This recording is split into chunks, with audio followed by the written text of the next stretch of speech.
마태복음 16장 2절. 주인이 그를 불러 말하기를 내가 너에 관해 들은 이 말이 어찌 된 일이냐 내 청지기 업무를 정산하라 라고 했다. 여러분이 받은 달란트를 얼마나 잘 활용하고 있는지 정산해 보십시오. 우리는 모두 태어날 때부터 받은 재능과 소질이 각기 다릅니다.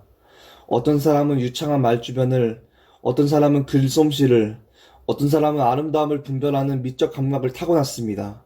하지만 타고난 달란트가 무엇이든 모두 하나님께 속한 것이며 따라서 하나님을 섬기기 위해 사용되어야 합니다. 어떤 사람은 겨우 단순 노동으로 하루 벌어 하루 먹고 살 만큼의 재능밖에 없는 경우도 있습니다.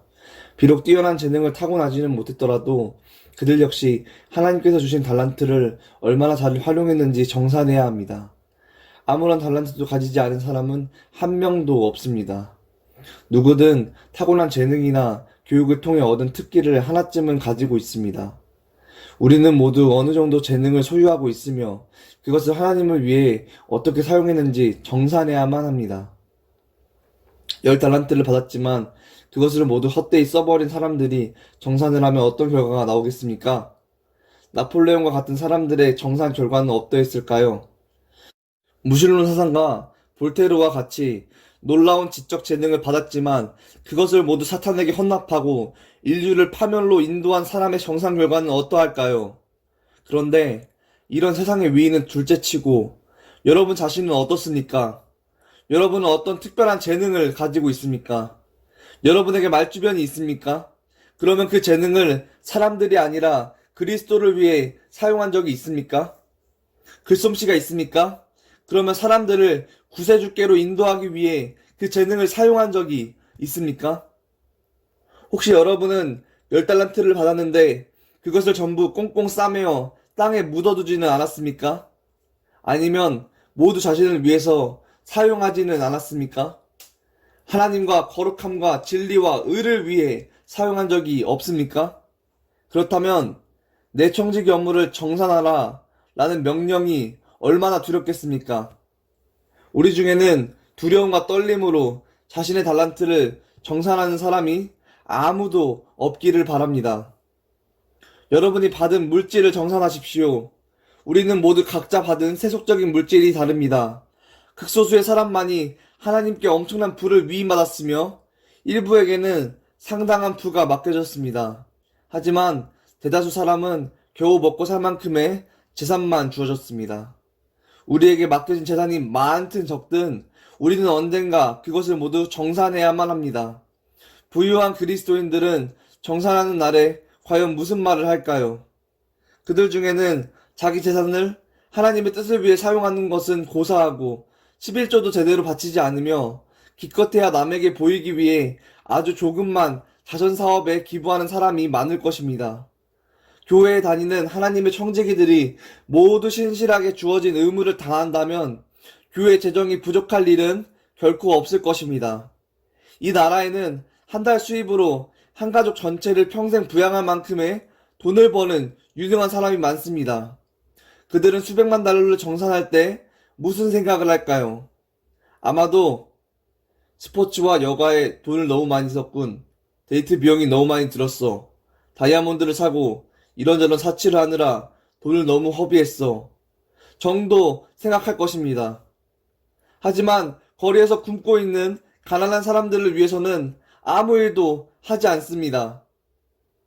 물론 예외적으로 자선활동에 힘쓰는 사람도 있겠지만 그 수는 매우 적으며 미국과 영국을 비롯한 전 세계의 부자들은 대부분 하나님의 심판대 앞에서 자신의 청지기 업무를 정산할 때 매우 큰 곤혹을 느낄 것입니다. 그런데 저와 여러분도 하나님께서 맡기신 것을 신실하게 사용하지 않았다면 과연 그들을 판단할 자격이 있겠습니까? 지금이라도 하나님께서 여러분께 맡기신 금과 은과 동을 잘 관리하고 있는지 평가해 보십시오. 재산뿐 아니라 우리는 우리에게 있는 영향력 또한 정산해야만 합니다. 모든 사람은 각자 나름대로의 영향력을 지니고 있습니다. 아이에게 신실하게 젖을 먹인 어머니는 비록 이웃에게는 별다른 영향력이 없을지라도 자녀에게는 막대한 영향력을 미칩니다. 그녀가 키운 아이가 휘필드처럼 우레와 같이 온 땅에 복음을 선포하게 될지, 혹은 반대로 많은 사람을 파멸의 길로 인도하는 악인이 될지 누가 알겠습니까? 어머니에게는 장차 하나님 앞에서 정산해야 할 영향력이 있습니다. 아버지도 마찬가지로 영향력을 지니고 있습니다. 그저 아이들을 학교나 주일학교에 보낸 것으로 의무를 다한 것이 아닙니다. 그들은 여러분의 자녀이며 여러분도 그들의 양육에 대해 장차 하나님 앞에서 정산을 해야 합니다. 대중을 웅변으로 열광시키는 정치가뿐 아니라 벤치에 앉아서 한마디 말을 내뱉는 사람도 각자 자신의 말에 대하여 장차 하나님 앞에서 정산을 해야 합니다.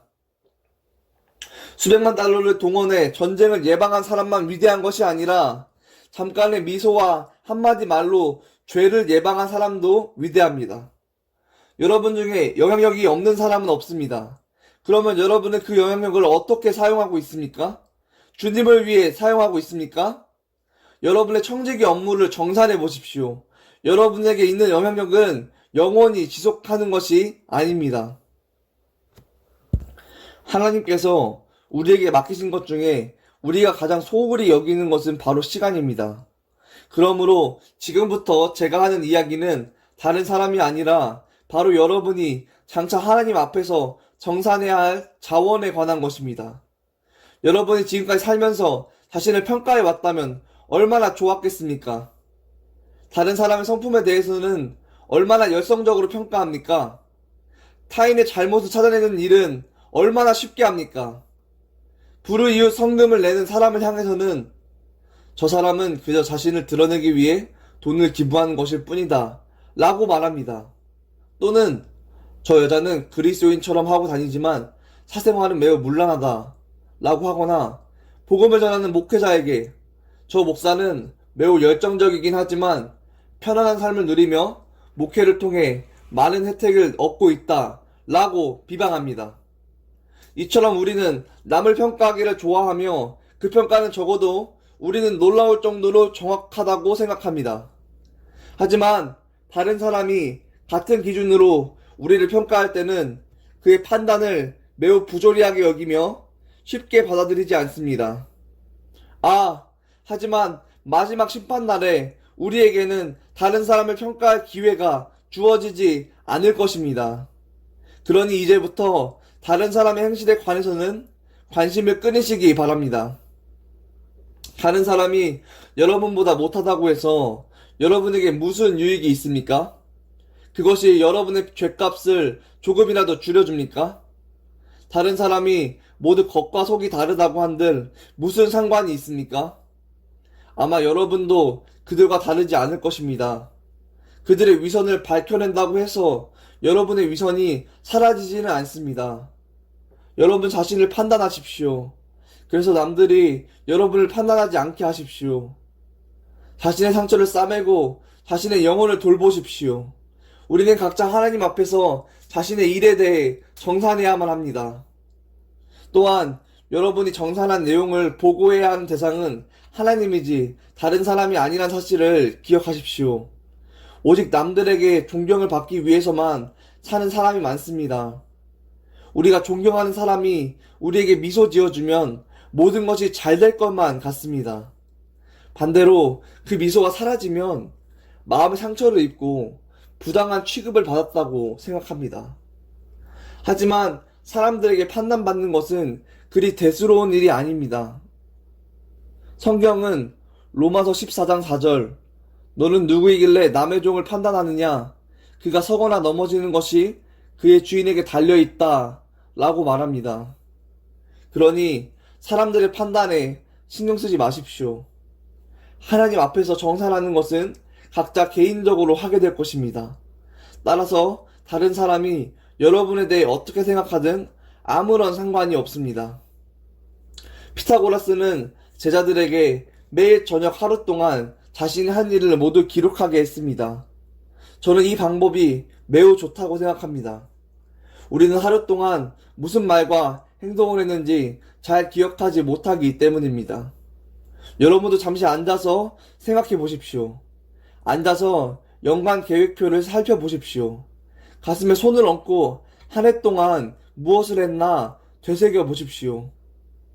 파산하여 빚만 잔뜩 지고 있는 사람일수록 자신의 은행 계좌를 들여다보기 꺼립니다. 법정에 출두하기 전에 계좌의 내역을 제대로 기록하지 않는 사람일수록 감추고 싶은 것이 많은 법입니다. 과거에 지은 죄를 떠올리지 않고 모두 잊어버리려 노력하는 사람은 자신을 속이는 것입니다. 자신의 마음을 살피지 않는 사람은 무언가 캥기는 것이 있기 때문입니다. 그런 사람일수록 남을 살피기 전에 자신을 살피는 일에 열심을 내야 할 것입니다. 어떤 사람들은 오랜 세월을 살았으면서도 전혀 하나님의 청지기로서 일한 적이 없기도 합니다. 어떤 설교자는 은퇴하여 목소리도 작아지고 정신력도 쇠하여 더 이상 청지기 일을 하지 못하기도 합니다. 어떤 사람은 감사하게도 주님을 섬기고 죄인을 구세주께로 인도하는 기회를 더욱 많이 얻기도 합니다. 일할 수 있을 때 하나님을 위해 열심히 일하십시오. 임종하는 순간에 할 수 있는 가장 큰 후회 중 하나는 다음과 같을 것입니다. 그 설교를 더 많이 전해야 했어. 더욱 전력을 다해 철저히 복음을 전해야 했어. 죄인을 구하기 위해 더 열심히를 내야 했어. 그들의 영혼을 구원하기 위해 힘써 싸웠어야만 했어. 어쩌면 저와 여러분이 일할 수 있는 기간이 20, 30년 정도밖에 남지 않았을 수도 있습니다. 그러니 일할 수 없는 밤이 오기 전에 열심히 일합시다. 요한복음 9장 4절 내가 낮 시간에 나를 보내신 분의 일을 해야 한다. 곧 아무도 일할 수 없는 밤이 온다. 구조선의 노를 부여잡고 폭풍우가 몰아치는 바다로 나가 좌초된 배에서 빠져 죽는 사람들을 구합시다. 곧 우리의 강한 팔에 힘이 빠져 더 이상 일할 수 없는 시기가 올 것입니다. 또 부유한 그리스도인도 언젠가 정산한 날이 오며 더 이상 청지기로서 역할을 하지 못할 시기가 올 것입니다. 불경기가 찾아오고 주식시장이 붕괴하면 그들의 재산은 순식간에 사라질 것이며 그들은 더 이상 청지기로서 일하지 못하게 될 것입니다. 그러면 정산하는 날에 많은 재산을 갖고 있던 때 청지기로서 선한 일을 하지 않았던 것을 크게 후회할 것이 분명합니다. 그렇다면 그것을 얼마나 빨리 회수해 가실지 생각해 본 적이 있습니까? 부는 영원히 머무르지 않습니다. 우리의 재산은 날개가 달린 것처럼 멀리 날아가 버릴 것입니다. 재산이 달아나지 않도록 굳게 붙잡는 가장 좋은 방법은 그것을 하나님의 뜻을 이루기 위해 사용하는 것입니다. 여러분이 부자였다가 가난해져 사회적 지위가 낮아진다고 하더라도 그것이 하나님의 섭리에 의한 것이라고 받아들인다면 견딜 수 있을 것입니다. 하지만 재산이 많이 있을 때 해야 할 일을 다하지 못했다면 분명 화살이 심장을 관통한 것처럼 괴로울 것입니다. 어떤 사람은 가진 것을 감추어 놓고 하나님의 뜻을 이루기 위해 사용하지 않기 때문에 하나님께서 그에게 부를 허락하지 않아 가난해진 사람도 있을 것입니다. 여러분이 재산을 감추면 감출수록 주님은 더 이상 여러분을 신뢰하지 않으실 것입니다. 주님은 여러분을 그분의 청지기로서 적합하지 않다고 여기실 것입니다. 반면 어떤 사람들은 하나님의 나라를 위해 자기가 가진 것을 지혜롭게 사용하기도 합니다. 그런 사람들에게는 하나님께서 더 많은 것을 맡기실 것입니다. 하지만 결국에는 모든 사람이 부자이든 사역자이든 상관없이 죽기 전에 자신이 맡은 청지기직을 내려놓아야 할 때를 맞이할 것입니다. 그때 하나님은 여러분에게 누가복음 16장 2절 너는 더 이상 청지기 일을 하지 못한다 라고 말씀하실 것입니다. 아이들이 모두 성장해 어머니 곁을 떠나갔을 때 그녀는 더 이상 청지기 일을 하지 못합니다. 학생이 모두 졸업하고 정년퇴직할 날이 오면 교사는 더 이상 청지기 일을 하지 못합니다. 직장에서 동료들에게 복음을 전하던 사람이 어느 날 말이 통하지 않는 먼 나라로 정근을 간다면 그는 더 이상 청지기 일을 수행하지 못할 것입니다. 그러니 하나님을 위해 일할 수 있을 때 모든 기회를 동원해서 일하십시오. 여러분이 더 이상 청지기를 하지 못하는 날이 오기 전에 골든타임을 놓치지 말고 하나님을 위해 일하십시오. 우리는 머지않아 더 이상 청지기 일을 하지 못하는 날을 맞이하게 됩니다. 우리가 죽음을 맞이하는 날은 반드시 찾아올 것입니다. 하나님을 신실하게 섬겼던 형제들도 우리와 영원히 함께 있지는 못했다는 사실을 기억하십시오. 우리가 사랑하고 존경하던 사람들이 차례대로 청지기일을 정산하고 안식에 들어갔습니다. 목사도, 집사도, 장로도 모두 차례대로 청지기일을 정산할 것입니다. 그날에 대한 생각을 애써 지우려 하지 마십시오. 여러분은 죽음을 피할 수 없습니다. 그날은 갑작스럽게 찾아올지도 모릅니다. 아직 힘이 왕성하고 머리가 백발이 되지 않았을지라도 우리가 정산해야 할 날이 불쑥 찾아올 수는 있습니다. 여러분은 어떻게 생각하십니까? 여러분은 임종을 맞이할 때 두려움 없이 영원한 세계를 바라볼 수 있습니까? 최후의 심판대를 마주보며 디모데후서 1장 12절 나는 내가 믿는 분을 알고 그분께서 내게 맡기신 것을 그날까지 능히 지켜주실 것을 확신한다 라고 말할 수 있습니까? 디모데후서 4장 7절 내가 선한 싸움을 싸우고 달려갈 길을 마치고 믿음을 지켰다 라고 말할 수 있습니까? 그럴 수 있다면 하나님께 찬송을 올려드리십시오. 우리가 하나님을 섬기는 일을 마쳤을 때 주님으로부터 잘했다, 착하고 충성된 종아, 내 주인의 기쁨에 참여하라 라는 말을 들을 수 있다면 얼마나 은혜로운 일이겠습니까?